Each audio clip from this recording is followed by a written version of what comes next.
ትስከፈሉ ኩነታት እዩ ዘሎ ሶ ብሓፈሻ ኣነ ተኣኺባውን ክሪኦ ከለኹ ሰረቕቲ ተኣኪቦምስ ጽቡቐለና ዓይነት ነገር ማለት እዩ ተማሒሎም ከም ምፍላይ ዓይነት ገይረ እየ ዘለኹ ምክንያቱ ሕዝኮብ ትግራይ ኮራፕተር ትመሬት ሸይጥ ዘሎ ኮንቴነር ሸይጥ ዘሎ ትፍትሕ ዘጓድል ዘለኮ ተፈትወ ተጸለአ ኣባል ሕወሓት ጥራሕ እዩ ዘይኮነስ ብስሩ እውን ካድረን ስትራቴጂክ መሪሕነት ሕወሓትን እዩ ካብ ካድረ ጀሚሩ ካብ ጣብያ መራሒ ጀሚሩ ክሳብ ላዕሊ ዘሎ ኮ ናይ ኣባል ሕወሓት እዩ ሶ ትመሬት ዝሸይጥ ዘሎ እውን ንሱ እዩ ትፍትሕ ዘጓድል ዘሎ ንሱ እዩ ኮንቴነር ሸይጥ ዘሎ ንሱ እዩ ህዝቢ ዘማርር ዘሎ ንሱ እዩ ሶ ሊያው እዮም ተኣኪቦም ጽቡቐለና ኢሎም ዘለዉ ማለት እዩ ብኻልእ ኣባህላ ትግራይ ካብ ዝዕንኩል ኢሉ እዚ ካብዚ ናይ ዕዋሉ ናይ ፖለቲካ ድራማ እዚ ወፅያ ትክክለኛ ህዝቢ ትግራይ እፎይ ዝብለሉ ዝዓርፈሉ ኩነታት ትጠልብ እያ ስኽን ኢልካ ምሕሳብ ጽቡቕ ህዝ ዘሎ ናይ ትግራይ ፖለቲካ ብጣዕሚ ተበላሽዩ ዘሎ ሕዚ እንታይ ካብ ደጋዊ ጸላኢት ናይ ውሽጣዊ ጸላኢ ኣዝዩ የድሜ ኣሎ ትግራይ ንህዝቢ ትግራይ የድሜ ኣሎ ሶ ኩሉ ትግራዋይ ስኽን ኢሉ ክሓስብ ኣሎ ምእንቲ ህዝቡ ኢሉ ምእንቲ ዓዱ ምእንቲ ተመዛበልቲ ወገናት ምእንቲ ግዛእታዊ ሓድነት ኢሉ ስኽን ኢሉ ክሓስብ ኣሎ ሕወሓት ጽቡቕቲ ኮይና ካድረ ሕወሓት ጽቡቕቲ ኮይና ትግራይ ዳኣል እንታይ ለይ ትጽብቕ ድዩስ ንሕና ወይ ከዓ ህዝቢ ትግራይ ዘይፈልጣ ካልእ ትግራይ ኣላ እያ እዩ ካብ ከም ትውድብ በዓሉ ካብ ከምዚ ዓይነት ድራማታት ወፂኡ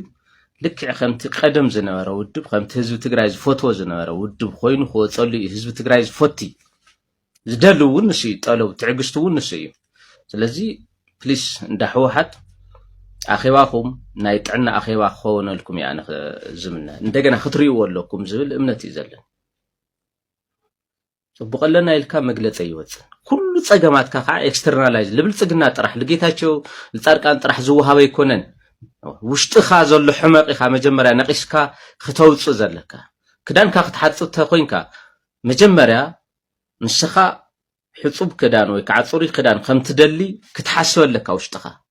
እዚ ክትሓስብ ኮይንካ ከዓ ጥዕናኻ ክትሕለለካ ሕወሓት መጀመርያ ካድረታቱ ኣባላቱ ኣመራርሓቱ ክግምግም እዩ ዘለዎ መጀመርያ ኣብ ከምዚ ዓይነት ከቢድ ሕመቕ እያ ዘላ ትግራይ ሶ እዚ ኩሉ ሰብ ኩሉ ትግራይ ሕድሕድ ዜጋ ዝኾነ ትግራይ እዚ ክሓትት እዩ ዘሎ ጽቡቕ ኣይኮንክን ዘለኽን ሕወሓት ጽቡቕ ኣይኮንክን ኣባ ሰረቀስቲ ኣብቲ ሕሉፍ ኩናት ሰዓት ታይላወል ነይሮም ንርኢ ያሎም ተለቂቓኒ ያለ ሓዳሽ ቪድዮ እቲ ኩናት ዝምራሕ ዘሎ ብእግዚኣብሔር እዩ እግዚኣብሔር ቅድሚት ዝኸይድ ዘሎ እግዚኣብሔር እዩ ርዓድ ዝለቆ ዘሎ ንሃይማኖት መራሕቲ ዝበሃሉ ማለት ስለ ሰላም እዮም ዝሰብክዎ ሰላም ጦርነት እኳ ተፈጢሩስ ሕደጉ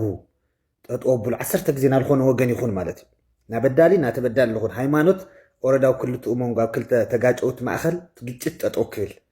ባእስ ጠጦ ክብል ሞት ከይህሉ ካዲእ ከይህ መቕሰልቲ ከይህሉ ሰላም ክህሉ እዩ ልዝምር ወይ ልሰብኽ ማለት እዩ ከዚ ናይ ኢትዮጵያ ጳጳስ ታይ ላወል ኖራ ሽዕቱ ንሰምዕና ይቦኺ ነይሮም በቃ ኣነ እየበደለኛ ኣነ ለይጸሎት ኹድ ኮይነ ኢትዮጵያ ሃምዚላ ለውጋኣት ያኛ ናወሉ ይቦኺ ነይሮም ኣዲስ ኣበባ ኮይኖም ማለት ይቦኺ ነይሮም ከባቢኦም ተይፈለይ ግዛዕቲ ይፈለይ በቃ ሰላም እዩ ክኸውን ዘለዎ ሕደጉ ላወሉ ክልቲኦም ናገሰፁ ማለት